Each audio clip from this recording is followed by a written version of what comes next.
Hello students, we met again.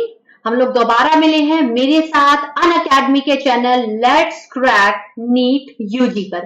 Students, हम लोग रोज मिल रहे हैं एक नए कोर्स के साथ, एक नई एनर्जी के साथ, एक नए एंथुजियाज्म के साथ। तो आप मेरे साथ जुड़ चुके हैं। मैं हूं आपकी नीट यूजी के बायोलॉजी की एजुकेटर, जो कि channel let's crack NEET UG Unacademy पर पढ़ा रही हूं, डॉक्टर नीतू भावनानी। पिछले 7 सालों से नीट के स्टूडेंट्स को पढ़ा रही हूं और बाय प्रोफेशन डॉक्टर हूं। तो आप मेरे साथ हैं अनअकैडमी, इंडिया के लार्जेस्ट लर्निंग प्लेटफॉर्म पे। ये बात आपको हमेशा याद रखनी है। लार्जेस्ट लर्निंग प्लेटफॉर्म जो सिर्फ आपके बारे में सोच रहा है, जो सिर्फ आपके लिए है। बच्चों को जो चाहिए हम लोग देने को तैयार हैं। कभी कभार ऐसा होता है कि रिप्लाई नहीं हो पाया, ये नहीं हो पाया, मैम ये चैप्टर चल रहा है, क्योंकि क्या है, सबके बारे में सोच के चलना है। तो जो भी ज्ञान जहां पर भी बट रहा है वो ले लो, जिस भी पैटर्न में है ले लो। बहुत जल्दी लाइव आने वाली हूं, अब तो विद इन मतलब इस वीक से पहले लाइव आ जाऊंगी ऑन, और स्मार्ट बोर्ड पे भी आ जाऊंगी। तो ये जो आपका था कि मैम नहीं आ पा रहे हो, ऐसा क्यों नहीं हो पा रहा, वो सारी शिकायतें दूर हो जाएंगी। ठीक है। अनअकैडमी या मेरे साथ जुड़ना है तो आपको अपने फोन के प्ले स्टोर में जाके अनअकैडमी लर्निंग ऐप को इंस्टॉल करना रहेगा।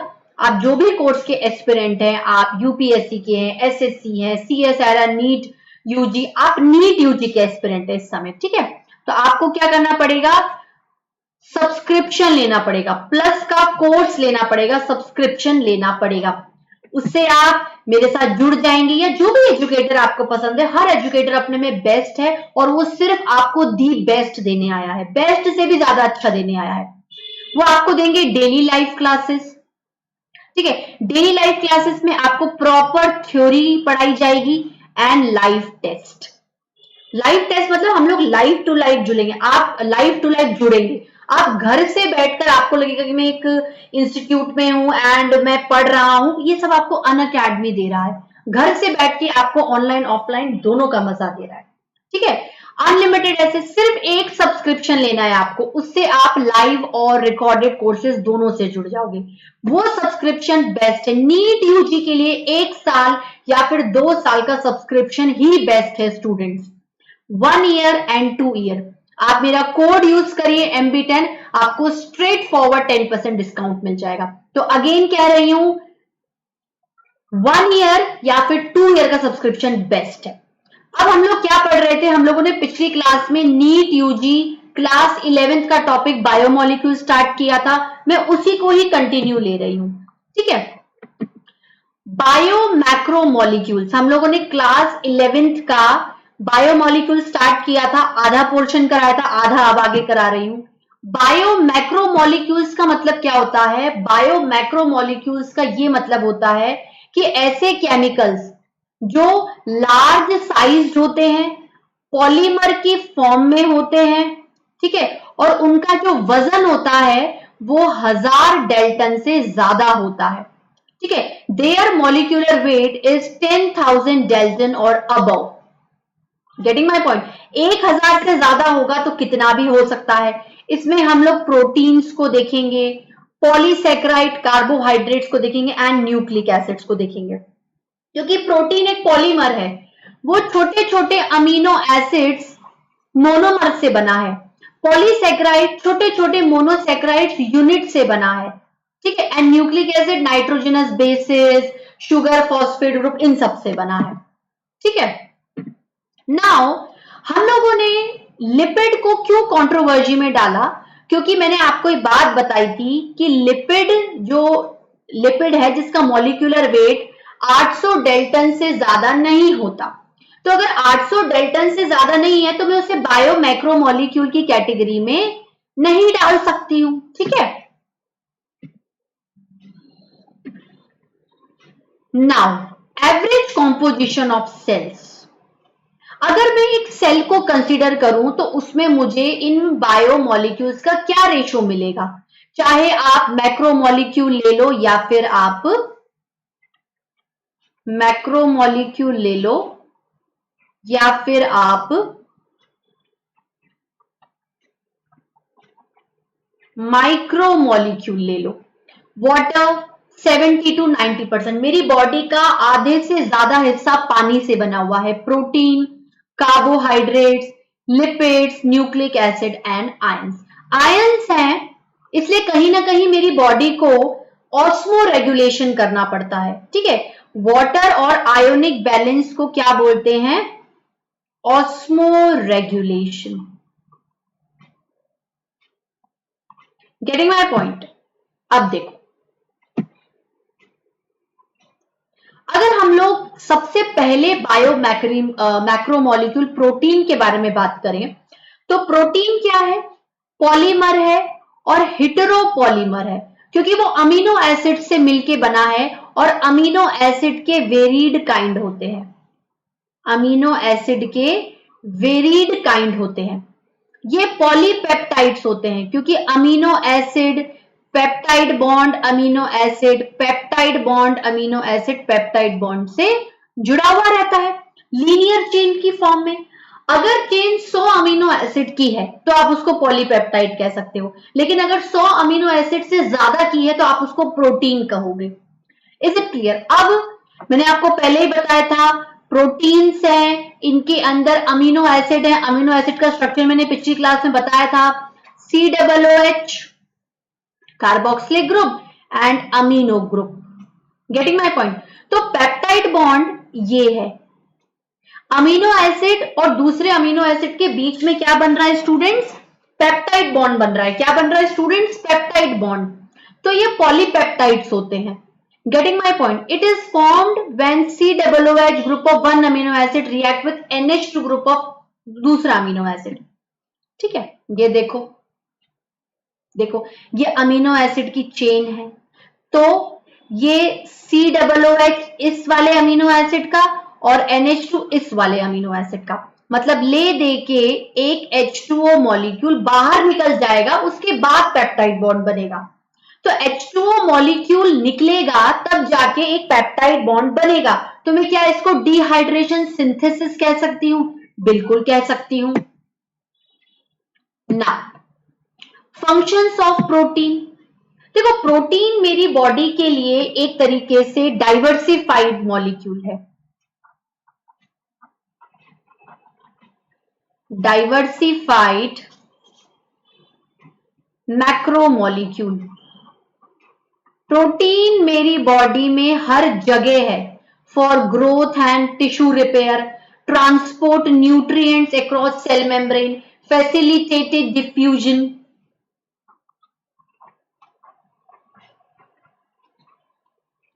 फैसिलिटेटेड डिफ्यूजन, ठीक है। Act as intercellular ground substance collagen. जहां पर भी मैं बोलूंगी ना कि टफनेस है, टफनेस का मतलब है कोलेजन फाइबर्स भर भर के हैं। Act as antibodies to fight against organism. Antibodies क्या है? Proteinaceous structures. Act as receptors, some are hormones also, जैसे इंसुलिन प्रोटीन है, ट्रिप्सिन प्रोटीन है, हीमोग्लोबिन प्रोटीन है, ठीक है। अब देखो यहां पर अगर हम लोग मोस्ट अबंडेंट प्रोटीन एनिमल में बात करें कि एनिमल्स के अंदर ऐसा कौन सा प्रोटीन है जो उनमें भर भर कर है, अबंडेंट अमाउंट में है, तो आप बोलोगे कोलेजन। और अगर मैं पूछूं कि पूरे बायोस्फीयर में ऐसा प्रोटीन हर चीज में है तो rubisco, ribulose bisphosphate carboxylase oxygenase. बहुत इंपॉर्टेंट है स्टूडेंट्स, नीट में एकदम स्ट्रेट फॉरवर्ड क्वेश्चन आता है, ठीक है। Structure levels of proteins. Structure of levels proteins में primary, secondary, tertiary and quaternary, क्योंकि प्रोटीन डाइवर्सिफाइड मॉलिक्यूल है तो उसके स्ट्रक्चर्स भी काफी डाइवर्सिफाइड है, ठीक है। अब देखो प्राइमरी स्ट्रक्चर। प्राइमरी स्ट्रक्चर का मतलब होता है लीनियर, ठीक है। It describes the sequence of amino acid that is the positional information in a protein। देखो यहां पर ये अमीनो वाला ग्रुप है आयोनिक फॉर्म में, यहां पर कार्बोक्सिलिक वाला ग्रुप है एसिडिक फॉर्म में, बीच में amino acid amino acid amino acid चलते जा रहे हैं। तो लेफ्ट एंड पे फर्स्ट अमीनो एसिड होगा और राइट एंड पे लास्ट अमीनो एसिड, मतलब ये वाला अगर अमीनो एसिड कहें तो ये फर्स्ट होगा और ये वाला क्या होगा, लास्ट होगा। पर जो अमीनो एसिड का बनने का या अरेंज होने का सीक्वेंस है, it is simply linear. Secondary structure थोड़ा सा और कॉम्प्लिकेटेड कर दो प्राइमरी को। देखो, protein thread in the form of helix, जब इस तरीके से अमीनो एसिड्स की चेन इन्वॉल्व हो जाएगी तो हेलिक्स बनेगा। ठीक है, जैसे केराटिन, फिब्रियन। टर्शरी स्ट्रक्चर थोड़ा और कर दो। टर्शरी स्ट्रक्चर का मतलब क्या होता है, देखो, टर्शरी स्ट्रक्चर का ये मतलब होता है लॉन्ग प्रोटीन चेन जब ऐसे वुलन बॉल की तरह अरेंज हो जाएगी, ये इस तरीके से अरेंज हो गई है। अपन लोग जो ऊन गूंथते थे, मम्मी कैसे उसको लपेटती जाती है, लपेटती जाती है, लपेटती जाती है, एक होलो बॉल है, उस पर आपको लपेटते जाना है। टर्शरी स्ट्रक्चर आपको 3D व्यू देता है और यही टर्शरी स्ट्रक्चर इंजाइम्स को बनाने में हेल्प करता है, बायोलॉजिकल एक्टिविटीज में हेल्प करता है। Example myoglobin. Quaternary structure, quaternary structure मतलब देखो, some proteins are an assembly of more than one polypeptide या subunits।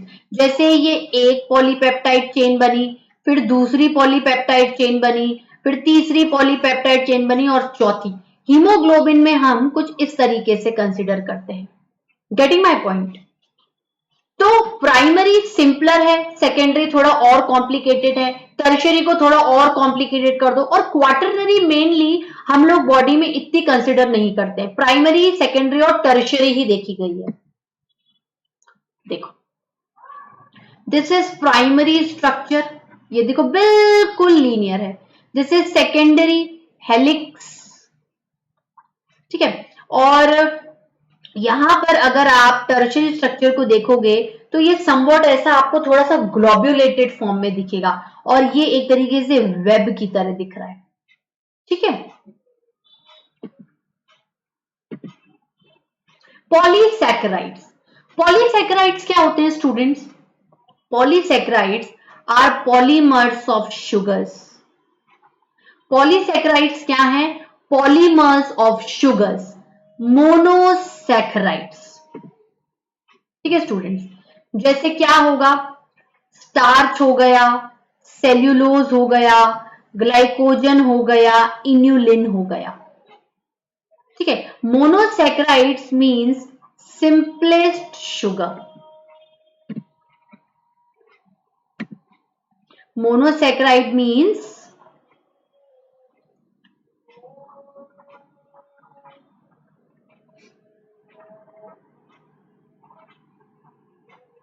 Simplest sugar. Getting my point? अब देखो, अगर आप सेल्यूलोज को कंसीडर करते हो तो ये भी एक पॉलीसैकेराइड है। अगर आप ग्लाइकोजन को कंसीडर करते हो, ये भी एक पॉलीसैकेराइड है। ठीक है, आप स्टार्च को कंसीडर करते हो, ये भी एक पॉलीसैकेराइड है। ठीक है, तो जब हम स्टार्च बोल रहे हैं, अगर स्टार्च एक पॉलीसैकेराइड है तो वो ग्लूकोज मोनोसैकेराइड यूनिट से बना है। अगर सेल्यूलोज एक पॉलीसैकेराइड है तो वो ग्लूकोज ग्लूकोज यूनिट, मतलब होमोपॉलीमर, एक ही तरीके की यूनिट है। Glycogen homopolymer of glucose, inulin homopolymer of fructose. सिर्फ फ्रक्टोज फ्रक्टोज और बाकी में सिर्फ ग्लूकोज ग्लूकोज। पॉलीसैकेराइड्स देखो, there are complex polysaccharide formed of amino sugars. Getting my point? देखो, पॉलीसैकेराइड आपके ग्लूकोज का भी हो सकता है, ठीक है, फ्रक्टोज का भी हो सकता है। ठीक है, ये होमोपॉलीमर है। Getting my point? So there are complex polysaccharides. Complex polysaccharide means amino group भी है, शुगर भी है। Amino group sugar, amino group sugar, amino group sugar, amino group sugar, और पूरी एक चेन बन जाएगी। एक अमीनो शुगर का नाम बताओ। N acetyl glucosamine, N acetyl galactosamine. तो काइटिन एक होमोपॉलीमर है एन एसिटाइल ग्लूकासामीन जो कि आर्थ्रोपोड इंसेक्ट्स के एक्सोस्केलेटन पे प्रेजेंट होता है and it is hard. It is hard, so it is protective.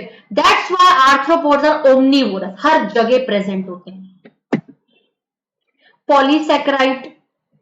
Now glycosidic bond in polysaccharides मतलब monosaccharide, glycosidic bond, monosaccharide, glycosidic bond, monosaccharide.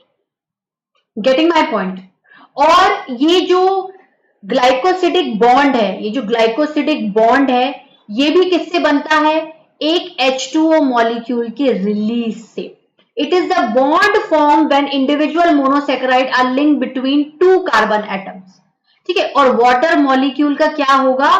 Releasing होगा. तो इसको क्या बोलेंगे? Dehydration synthesis.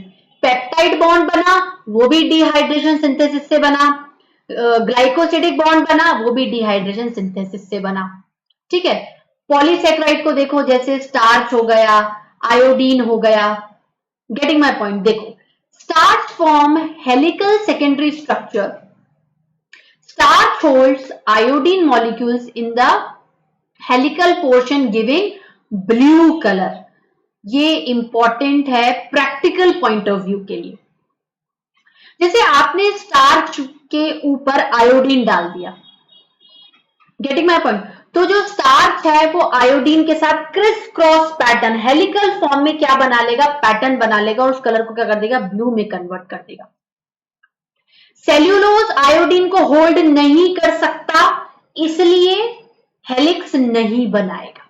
मतलब स्टार्च या रिएक्शन कर रहा है तो उसका कोई रिजल्ट मिल रहा है. ठीक है स्टूडेंट्स.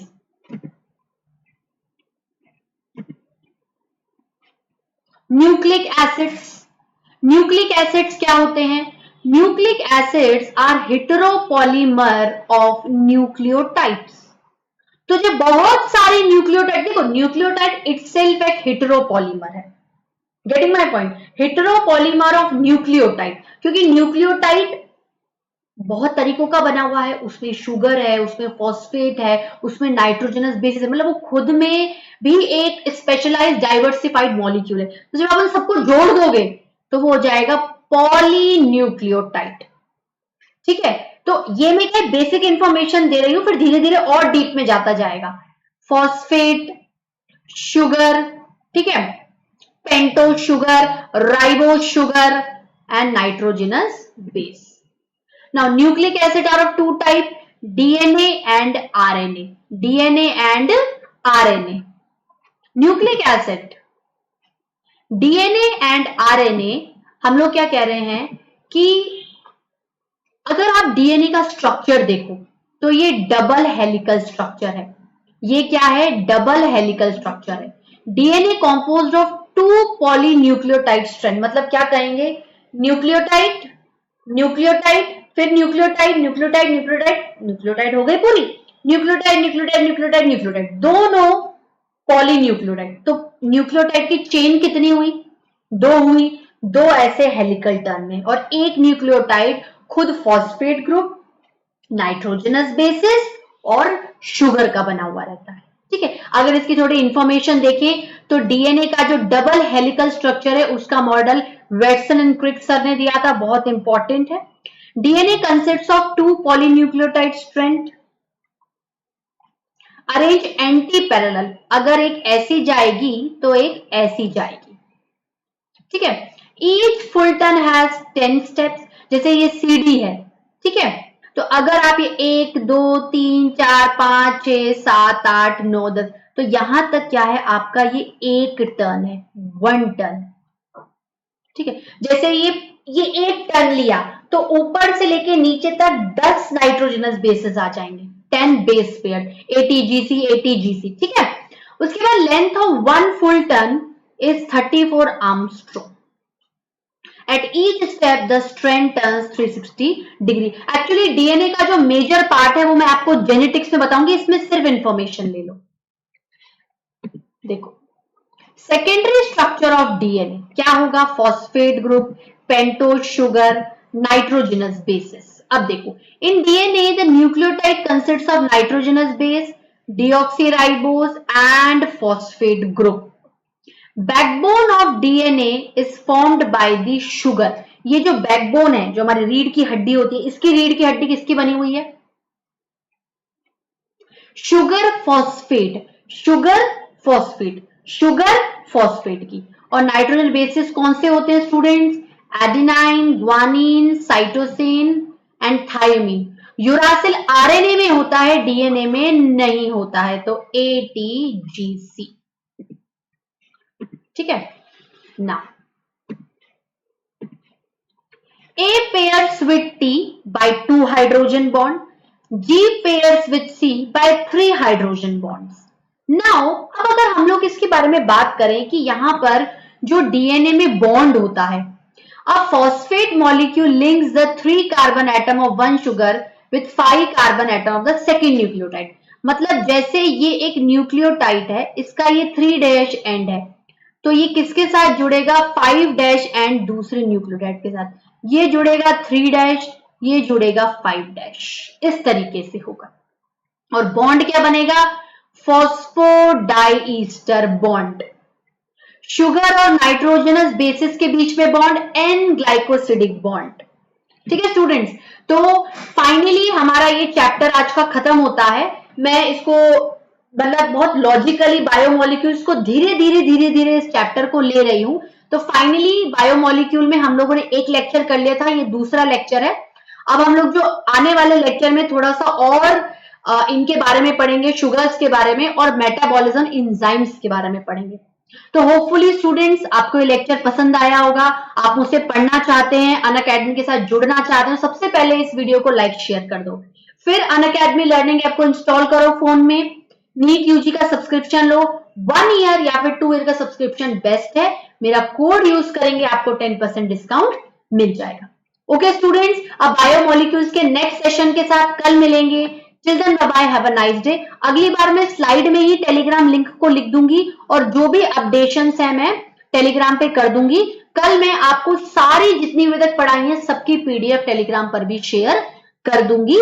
तो लिंक मैं कमेंट बॉक्स में, मैंने सुबह वाले सेशन में भी लिखा था, मैं दोबारा लिख दूंगी और कल से मैं स्लाइड्स पे ही लिख दूंगी. तो आप लोगों को प्रॉब्लम नहीं आएगी, कतई भी प्रॉब्लम नहीं आएगी. ठीक है, बहुत जल्दी लाइव आने वाली हूँ, स्मार्ट बोर्ड पे आने वाली हूँ, तो मेरे साथ जुड़े रहिए अगर सेशन को मिस नहीं करना है तो. ठीक है स्टूडेंट्स, चलिए till then bye bye, have a nice day.